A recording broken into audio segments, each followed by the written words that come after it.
ये सेकुलरिज्म जो शब्द है, ये सबसे बड़ा खतरा है। अगर हम नेगेटिव बोलते हैं, जितने लोग भारत के खिलाफ वातावरण खड़ा करते हैं ना, इन्हें दुनिया से चंद जूठन के रूप में पैसा मिल जाता होगा, लेकिन दुनिया के अंदर इनकी कदर कुछ नहीं है। लोग मानते हैं कि अपने देश में गद्दारी कर रहे हैं, दुनिया के हितैषी नहीं हो सकते ये लोग। तो सबसे बड़ी बाधा है वह यही है। भारत एक सेकुलर देश है, सेकुलर यानी धर्मनिरपेक्ष, या यूं कहिए जो किसी भी धर्म की तरफदारी या पक्षपात ना करता हो, या फिर असंप्रदायिक। लेकिन इस छोटे से शब्द में ही इसके कई अलग अलग अर्थ और व्याख्या छुपे हुए हैं।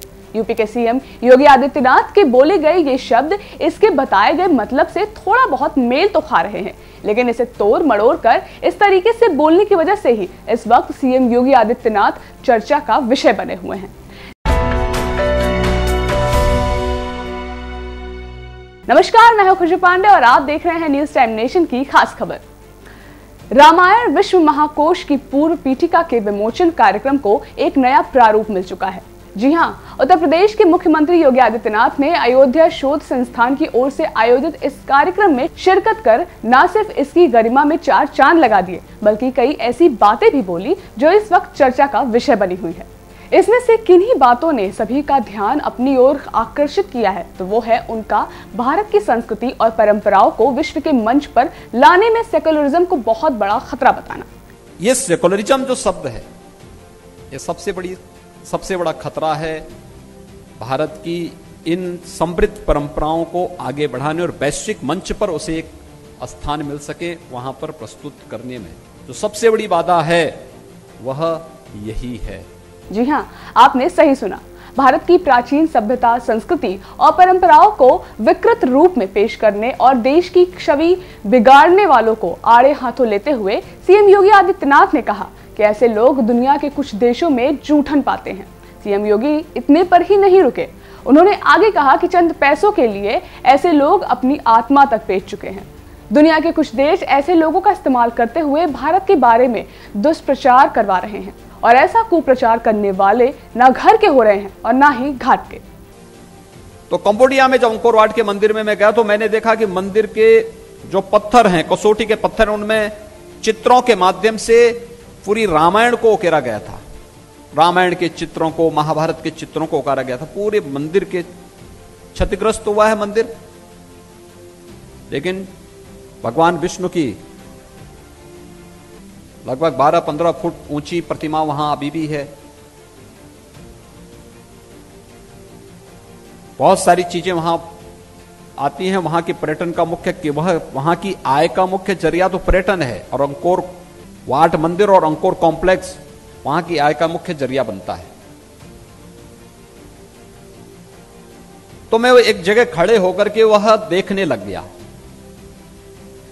वह दृश्य था जब हनुमान जी लंका दहन करके अपनी पूंछ की आग बुझाने के लिए समुद्र की तरफ छलांग लगाते हैं। मैं वो दृश्य देख रहा था, तब तक मेरे सामने एक गाइड आया, वहीं का था। आप जानते होंगे गाइड बहुत पढ़े लिखे नहीं हो पाते हैं, लेकिन जो भी सामान्य जानकारी उनको होती है, तो वो मेरे सामने आया। तो उसने मुझसे कुछ जिज्ञासा की कि क्या मैं आपको कुछ बताऊं इसके बारे में। तो मुझे अच्छा लगा, तो मैंने उससे पूछा, मैंने कहा ये क्या है? उसने कहा ये गॉड मंकी है। तो मैंने कहा गॉड मंकी कौन है, कहां से हैं, क्या हैं? तो उन्होंने कहा ये वही लंका को जलाने के दृश्य को बताने लग गया मुझे। फिर तो मैंने कहा ये क्या कर रहे हैं आप? भाई आग तो लगा दी उन्होंने, अब क्या है? उन्होंने कहा नहीं, अब अपनी पूंछ को बुझाने के लिए समुद्र में कूद रहे हैं। तो मैंने उससे पूछा, मैंने कहा क्या आप हिंदू हैं? तो मैंने कहा ये हिंदू ही तो हनुमान जी के बारे में जानेगा। मैंने उसको कहा, मैंने कहा गॉड मंकी का नाम हमारे यहां हनुमान कहते हैं। उसने कहा हाँ हनुमान। तो मैंने कहा आप इनको जानते हैं, क्या आप हिंदू हैं क्या?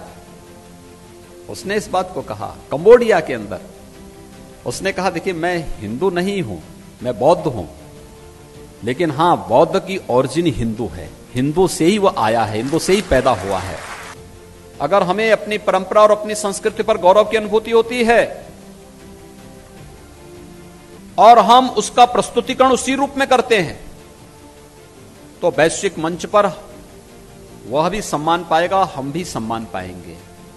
लेकिन अगर हम नेगेटिव बोलते हैं, जितने लोग भारत के खिलाफ वातावरण खड़ा करते हैं ना,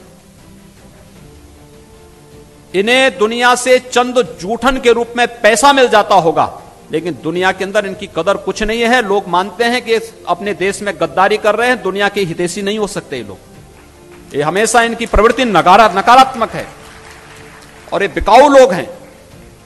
इनके बारे में वही धारणा है। चंद पैसों के लिए ये लोग अपनी आत्मा को बेच चुके होते हैं। इन लोगों से कोई उम्मीद भारत तो नहीं करता है, लेकिन जहां का ये जूठन खाते हैं वे लोग भी इन पे कोई विश्वास नहीं करते हैं। उनका केवल यूज करते हैं। यूज होने वाली वस्तु हमेशा थ्रो भी कर दी जाती है, फेंक भी दी जाती है। तो वैसे ही इनकी भी स्थिति है। आपको हमारी वीडियो कैसी लगी कमेंट सेक्शन में जरूर बताएं। अगर आप ये वीडियो फेसबुक पर देख रहे हैं तो इसे लाइक और फॉलो करें, और अगर आप यूट्यूब पर देख रहे हैं तो चैनल को सब्सक्राइब जरूर करें। नमस्कार।